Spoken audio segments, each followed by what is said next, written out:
Fadilah Amal karya Syekh Kandahlawi ini beberapa kitab di dalamnya.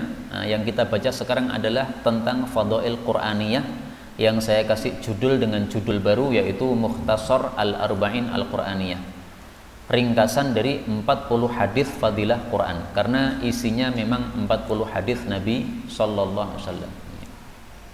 Kita sudah sampai hadis yang ke-9. Qala al-muallif rahimahullah wa nafa'ana bihi wa bi'ulumihi fid dharain amin. Al-haditsu tasi', hadis yang ke-9. An Abdullah bin Amr radhiyallahu anhuma qala qala Rasulullah sallallahu alaihi wasallam, yuqalu, akan dikatakan, maksudnya nanti pada hari kiamat, li sahibil Quran, kepada sahabat Al-Quran, iqra, bacalah, wartaqi, dan naiklah, maksudnya naik ke dalam tingkatan-tingkatan surga, warattil, dan tartilkanlah, kama kunta turattil, sebagaimana kamu dulu mentartil, fid dunya, di dunia. Fa inna manzilaka, karena sesungguhnya posisi kamu atau tempat tinggal kamu, inda akhiri ayatin, pada akhir ayat, taqra'uha, yang kamu membacanya. Hadis diriwayatkan oleh Abu Dawud, disahihkan oleh At-Tirmidzi. Hadis ini menurut beberapa ulama ini bicara tentang fadilah penghafal Quran. Jadi yang dimaksud sahibul Quran, sahabat Quran, itu adalah hafizul Quran, penghafal Quran. Kenapa orang yang menghafal Quran disebut sahabat Quran? Karena orang yang menghafal Quran itu dia akan terus-terus membaca. Kan tidak bakal hafal kecuali kalau terus membaca terus, kan? Kalau cuma baca sekali kan nggak akan hafal. Baca lagi, baca lagi, baca lagi, akhirnya hafal. Nah, maka disebut sahabat Quran karena dia sering membaca, akhirnya hafal. Tetapi Syekh Kandahlawi mengatakan ada kemungkinan hadis ini berlaku juga untuk orang yang tidak hafal Quran, tetapi dia sering baca Quran. Karena kata-katanya adalah sahibil Quran, sahabat Quran. Disebut sahabat itu kalau gimana? Kalau sering bareng itu namanya sahabat. Itu siapa itu? Ini sahabat saya, ya, maksudnya karena sering bareng. Oh, ini sahabatnya Bapak Fulan karena dia sering bareng.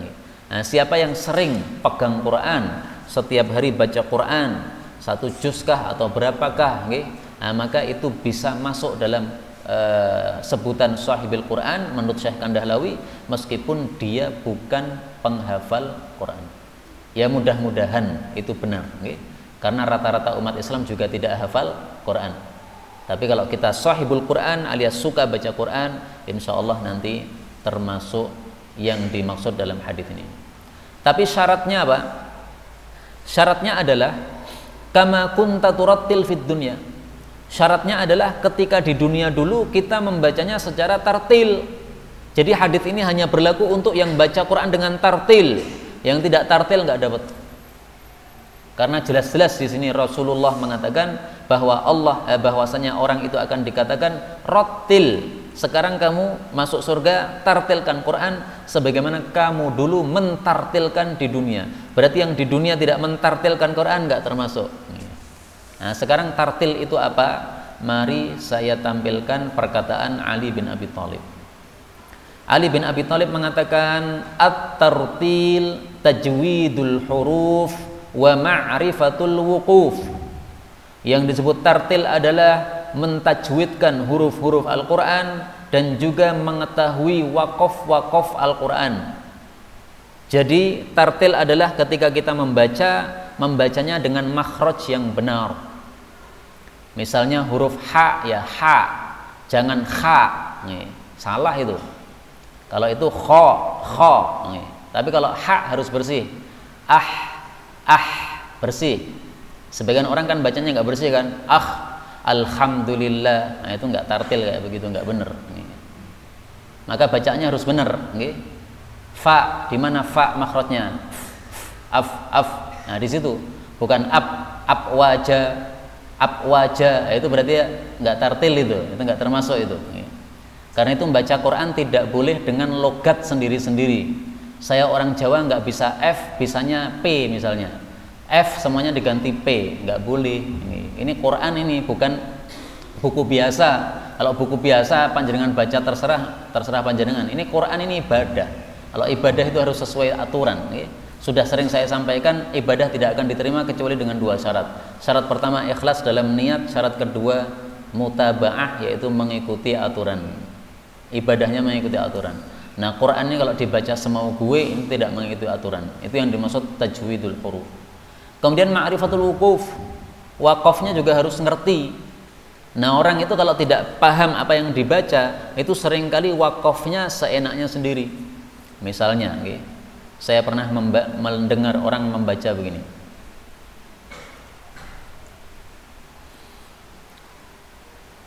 Surat Al-Balad. Thumma kana minal ladzina amanu wa tawa, berhenti. Wah, ngawur banget nih. Kemudian dia lanjutkan lagi, wa tawasau bis sabri wa tawasau bil marhamah. Nah, ini berhenti pada tawa, ini tidak benar kayak begini. Ini berarti tidak termasuk ma'rifatul wuquf, tidak mengetahui wakaf yang benar. Mestinya bukan watawa kalau mau berhenti, watawasau. Nah, berhentinya di situ, atau dilanjutkan watawasau bis sabr. Nah, lebih bagus lagi daripada berhenti pada watawasau. Contoh lagi yang sering orang salah.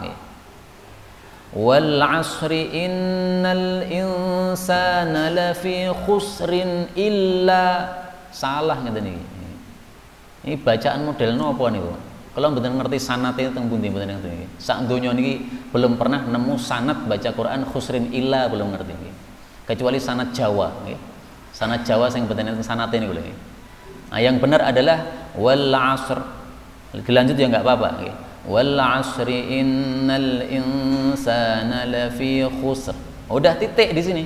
Lanjutkan illal ladzina amanu wa amilus shalih. Begitu, wa amilus shalihati dan seterusnya. Bukan khusrin illa. Mana ada khusrin illa? Di mana? Ulama tajwid yang mengajarkan khusrin illa mana ada enggak? Saya punya banyak guru tajwid, enggak ada satupun yang guru qiraah ya, guru ahli qiraat, enggak ada satupun yang mengajarkan khusrin illa, enggak ada. Khusr titik. Contoh yang lain, salah dalam berhenti. Misalnya pada surah Luqman, wa il qala luqmanu libnihi wa huwa ya'idhuhu ya bunayya la tusyrik billahi innasyirka la dzulmun azim. Ini salah nih. Kata dia gini, dan ingatlah ketika Luqman berkata kepada anaknya ketika menasihati anaknya, wahai anakku, la tusyrik, kamu jangan syirik. Billahi, demi Allah, innasyirka, sesungguhnya syirik itu la dzulmun azim, sungguh zalim yang besar. Ini enggak ada satupun ahli qiraat yang muktabar yang mengajarkan begitu. Yang mengajarkan begitu adalah ahli qiraat yang tidak paham bahasa Arab. Sebagaimana dikatakan oleh guru kami, Asy-Syaikh Abdullah bin Saleh Al-Ubaid, seorang ahli qiraah yang terkenal di Saudi. Nah, beliau mengatakan ini wakaf kayak begini enggak benar. La tusyrik titik billahi innasyirka la dzulmun azim. Ini tanda dia tidak paham bahasa Arab. Contoh yang lain,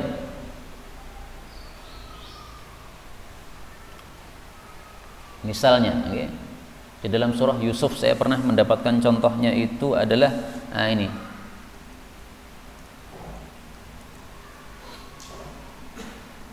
Qalat imra'atul azizil ana hashas al-haqqu ana rawattuhu an nafsi. Ini salah. Yang benar gimana?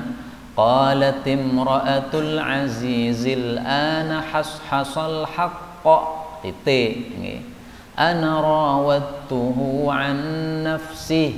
Begitu. Nah, ketika yang salah tadi ditegur, dia mengatakan, oh gini maksudnya. Qalat, berkatalah imra'atul aziz, istrinya al-aziz, al-ana hashas, sekarang ini sudah jelas, yaitu sudah jelas apa urusannya, yang benar adalah Yusuf atau saya. Al-haqqu, memang betul, ana rawattuhu, aku inilah yang merayu dia an nafsihi, terhadap dirinya, ya. Nah, ini adalah cara baca yang tidak sesuai bahasa Arab yang fasih. Yang benar adalah apa? Al-ana hasal haqqu, sekarang ini sudah jelaslah kebenaran. Apa kebenarannya? Ana rawattuhu, saya ini yang merayu. Yusuf tidak merayu sama sekali. Yusuf itu adalah orang yang baik, orang yang bersih. Nah, maka kembali ke sini, tartil adalah apa? Mentajwidkan huruf dan mengetahui waqaf yang benar. Karena itu di mushaf Al-Quran kan biasanya dikasih tanda-tanda waqaf, nah, itu untuk mempermudah saja. Tidak harus kita ngikuti itu. Kalau kita sudah paham apa yang kita baca, waqaf terserah kita, nggak masalah. Yang penting tidak merusak makna. Tayyib. Kemudian yang dimaksud dalam hadis ini, irtaqi, naiklah, itu maksudnya adalah naik pada tingkatan di dalam surga. Karena itulah Sayyidatuna Aisyah mengatakan jumlah tingkatan di dalam surga itu jumlahnya sejumlah ayat Quran. Ayat Quran jumlahnya berapa? Ulama sepakat jumlah ayat Quran adalah 6.000 lebih. Tetapi mereka berselisih pendapat, kelebihannya berapa? Ada yang mengatakan 6.666, ada juga yang kurang dari itu, ada juga yang lebih kurang lagi, ya macam-macam lah. Tapi kalau 6.000-nya sepakat. Nah, maka berarti tingkatan dalam surga itu ada 6.000 tingkatan lebih, sepakat para ulama. Berdasarkan apa? Dasar hadis ini. Kemudian kita temukan satu riwayat dari Aisyah. Aisyah mengatakan, inna adada darajil jannah, sesungguhnya jumlah tingkatan yang ada di surga adadu ayil Quran, seperti jumlahnya ayat Quran. Faman dakhalal jannah, siapapun yang masuk jannah, mimman qara'al Quran, dari orang-orang yang hafal Quran, lam yakun fawqahu ahad, di atasnya tidak ada lagi orang yang lebih tinggi. Kenapa? Dia berhasil membaca seluruh atau menghafal seluruh ayat Quran. Meskipun saya ingin tegaskan, untuk meraih derajat dalam jannah tidak harus dengan hafal Quran. Sehingga orang-orang Jawa yang tidak banyak hafal Quran tidak usah susah gitu. Wah, berarti surgaku sing paling rendah iki, aku ora apal apa-apa. Paling-paling apale gur juz amma, tur salah-salah terus. Nah, tidak usah susah. Kenapa?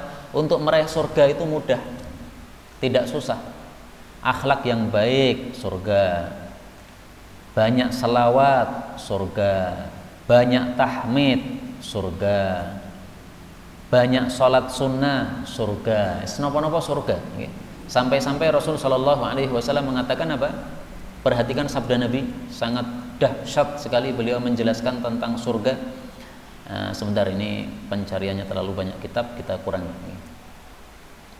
Al jannatu, surga itu aqrabu, lebih dekat, ila ahadikum, kepada masing-masing kalian, min syirakin ali, daripada serampat sandalnya sendiri. Wan naru mithlu dzalik, neraka juga semisal itu, sangat dekat. Hadis riwayat Bukhari sahih. Serampat sandal kita kan nempel dengan kaki tuh, berarti kan dekat dengan kita. Surga itu lebih dekat. Nah, ini mubalaghah, betapa dekatnya surga. Mau pengen surga, ucapkan alhamdulillah, alhamdulillah, alhamdulillah, masuk surga. Rasul Shallallahu Alaihi Wasallam bersabda tentang orang yang suka mengucapkan alhamdulillah, inna afdala ibadillah, sesungguhnya hamba Allah paling afdol yaumal qiyamah, pada hari kiamat, alhamadun, orang yang selalu alhamdulillah. Hadis riwayat Tabarani. Yang dimaksud afdol itu bagaimana? Afdol itu maksudnya paling besar pahalanya. Kalau besar pahalanya kan derajat surganya kan tinggi. Nah, maka untuk derajat tinggi tidak harus dengan hafal Quran. Tapi saya tekankan lagi, mari kita termasuk orang-orang yang berusaha menghafalkan Quran, karena memang pahalanya sangat-sangat besar di hadapan Allah Subhanahu wa taala. Kita lanjutkan hadis berikutnya, hadis yang ke-10, al-haditsul ashir. An Ibnu Mas'udin radhiyallahu anhu yaqulu, qala Rasulullah sallallahu alaihi wasallam, man qara'a, barang siapa yang membaca harfan, satu huruf, min kitabillah, dari kitabullah, maksudnya Quran, falahu, maka bagi dia, bihi, dengan sebab satu huruf tadi, hasanatun, satu pahala, satu kebaikan, maksudnya pahala.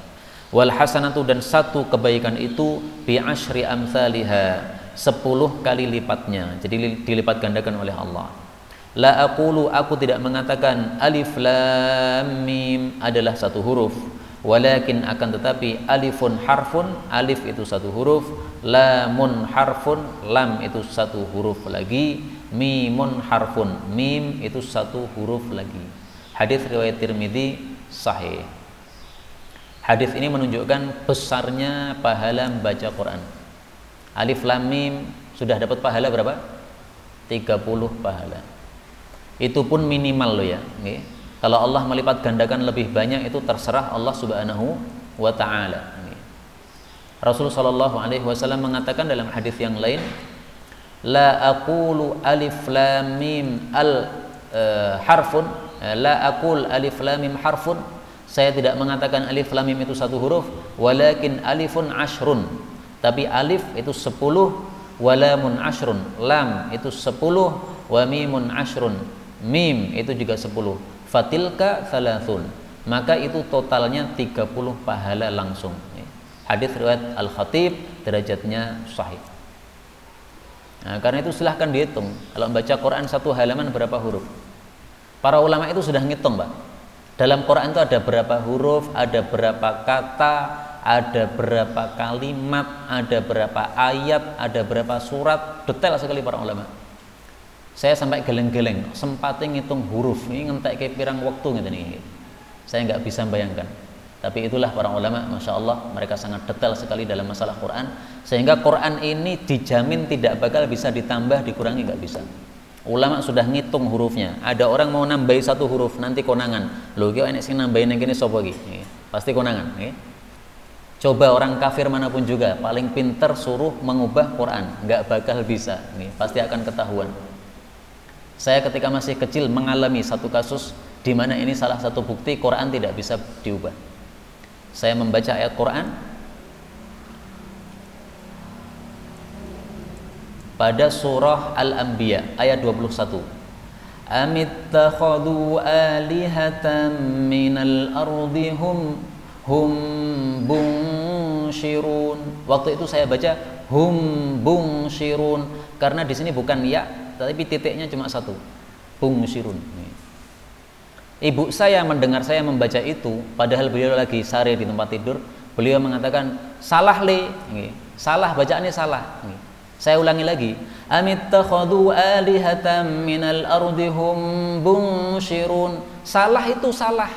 Saya mengatakan, loh ini bener Bu, ini setelah hum itu bunshirun ba. Nah, kata ibu saya, nggak mungkin itu yungshirun. Padahal beliau nggak hafal surat Anbiya, nggak hafal. Ibu saya itu nggak hafal surat Anbiya, nggak hafal. Tapi saking seringnya baca Quran, paham kalau itu yungshirun bukan bungsirun. Nggak ada, bungsirun itu nggak ada. Adanya apa? Yungshirun. Loh, ini orang nggak hafal Quran aja bisa membenarkan kesalahan. Apalagi kalau mau ulama di pokili Quran mau diubah, nggak bakal bisa, nggak bakal. Masya Allah, ini tanda bahwa Allah itu memang maha kuasa, sehingga Allah sangat mampu menjaga Quran tidak akan berubah. Nah, waktu itu memang Qurannya salah cetak. Saya membeli Quran yang salah cetak, mestinya 2 titik tapi tertulis apa? 1 titik. Kembali ke sini.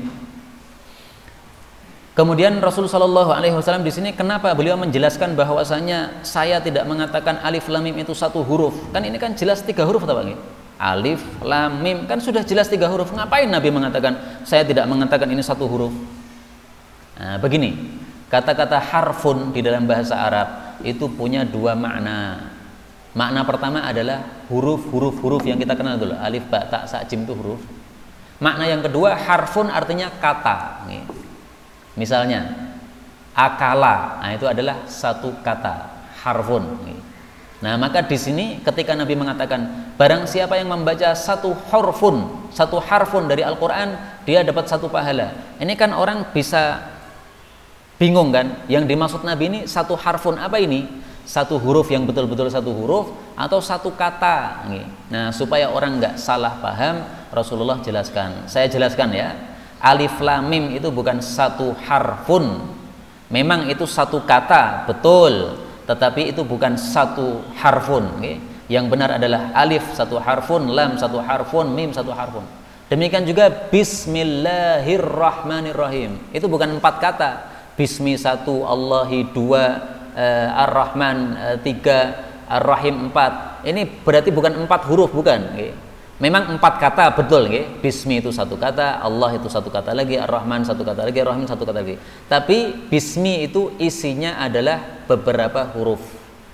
Bi 1, alif 1 lagi, is 1 lagi, mim 1 lagi, berarti 4. Atau kalau biasanya ditulis ba sin mim berarti 3. Jadi minimal 3 maksimal 4 bismi itu.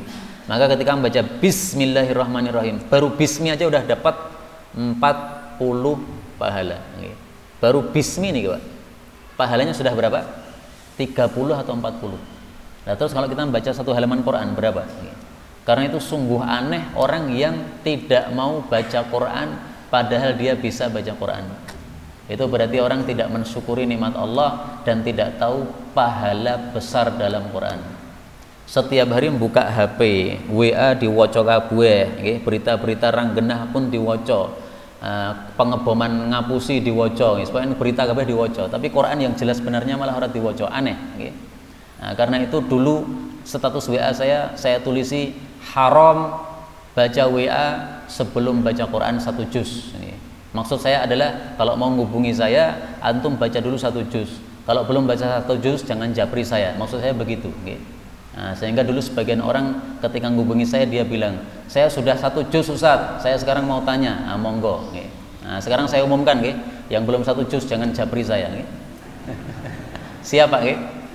Mau japri 1 juz dulu, nggak boleh buka WA sebelum 1 juz dulu. Itu status saya dulu maksudnya begitu, untuk menghasung kita supaya banyak-banyak membaca Al-Quran. Bukan berarti haram-haram dosa itu, bukan. Maksud saya adalah jangan melakukan itu gitu.